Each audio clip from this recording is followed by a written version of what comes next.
drivers of road crashes to face the full extent of the law. House Bill 1987, or the Philippine Responsible Driving and Accountability Act, seeks to hold erring drivers liable. The proposal stresses drivers involved in crashes must be taken off the road.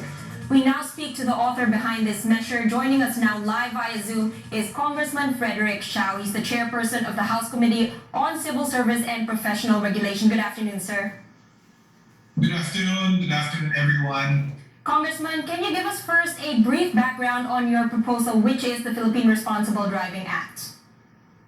Well, this bill, the Philippine Responsible Driving and Accountability Act, Right. is a set of this is a set of solution I thought of to save lives on our roads, sidewalks, and adjacent areas. Number two is to inject ample doses of discipline into every driver, pedestrian, and other people who share in the collective responsibility of road safety.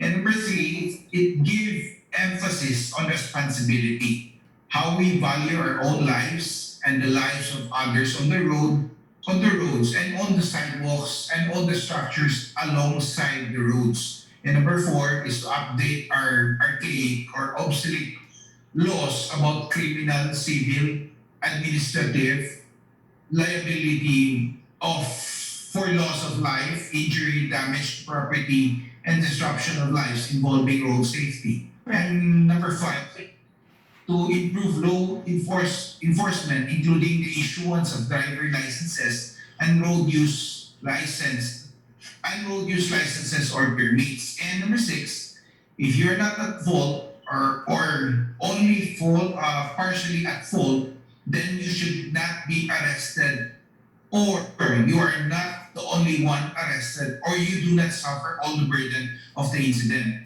Right. The bill lists the different common situations, pinpointing whether the driver, another driver, or a pedestrian, or a structure, or sign is partly or totally responsible for the incident.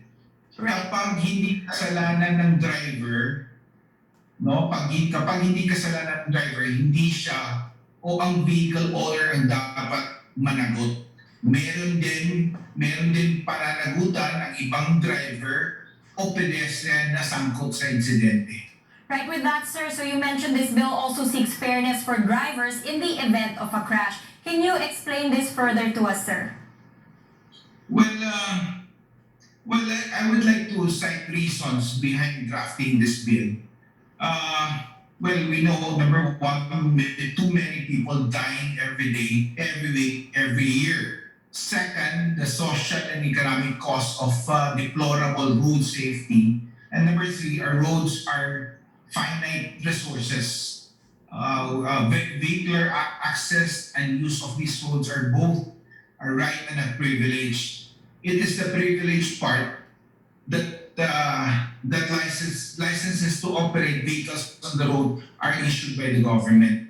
And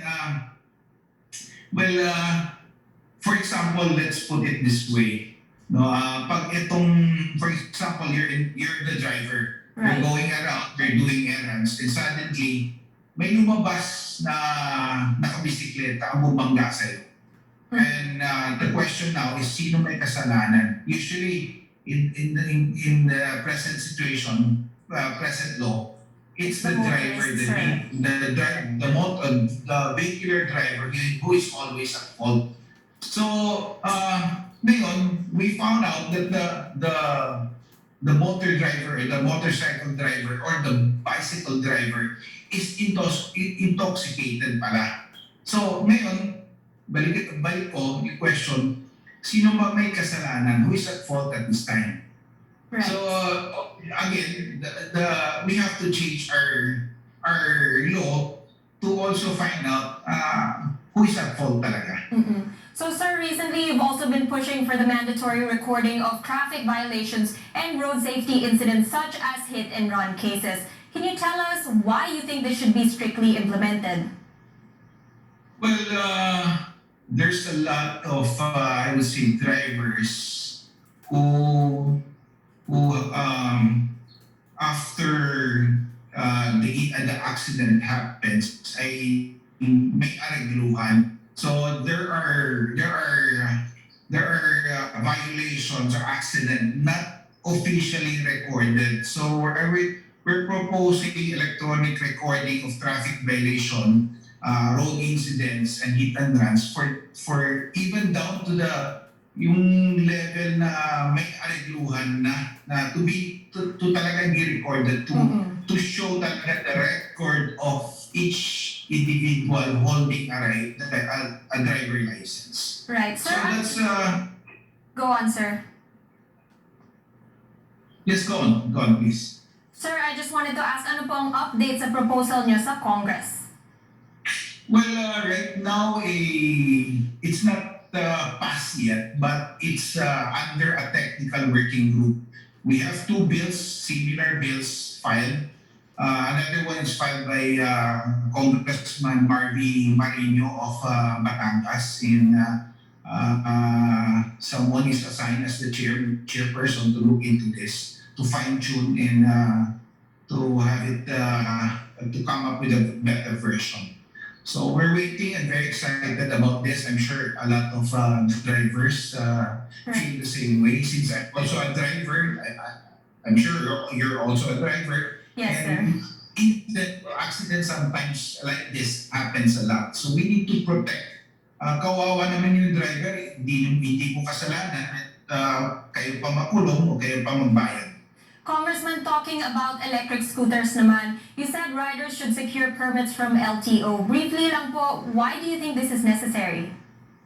Well, para sa akin naman, the electronic scooters, which is uso ngayon, no, are motorized and can speed up faster than bicycles. So I would say it can also be deadly if the driver is irresponsible or incompetent o hindi marunong. They should have some permit indicating or certifying as to their competence on driving this vehicle, understanding especially the traffic rules and understanding road safety. Right.